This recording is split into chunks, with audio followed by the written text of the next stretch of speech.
அன்பர்களுக்கு வணக்கம். ஆன்மீகம் அதிசயம் 8. நான் உங்கள் பார்த்தசாரதி. இவ்வாறு பூரியில் பிரதிஷ்டை செய்யப்பட்ட அந்த 3 சிலைகளும் 12 ஆண்டுகளுக்கு ஒரு முறை புதுப்பிக்கப்படுகிறது. கிருஷ்ணருடைய இதயம் கிருஷ்ணர் விக்கிரகத்துக்கு உள்ளே இருக்கிறதா நம்பப்படுது.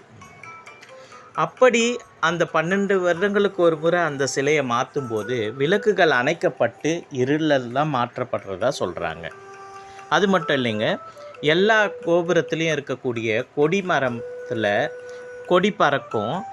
காற்று அடிக்கும் திசைக்கு ஒத்து எங்கே வேணாலும் கொடி பறக்கிறத நாம் பார்த்துருக்கோம். ஆனால் பூரி ஜெகநாதர் கோயிலில் காற்று திசைக்கு எதிர் திசையில் தான் கொடி பறக்கும்.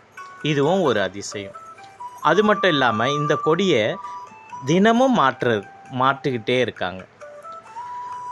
கோயிலோட உச்சியில் சுதர்சன சக்கரம் நிறுவப்பட்டிருக்கு.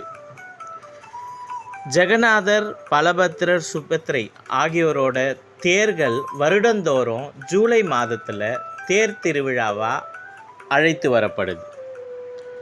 அது மட்டும் இல்லை, கோயிலில் பயன்படுத்தப்படும் பொருட்கள் எதுவுமே தேய்மானம் அடையிறதில்லைன்னு சொல்கிறாங்க. இதுபோல் அதிசயங்கள் நிறைய நிறைஞ்சிருக்கிறது பூரி ஜெகநாதர் கோயில். அடுத்த அதிசயத்தை அடுத்த வீடியோவில் பார்ப்போம். சப்ஸ்கிரைப் பண்ணுங்கள், லைக் பண்ணுங்கள், ஷேர் பண்ணுங்கள். நன்றி.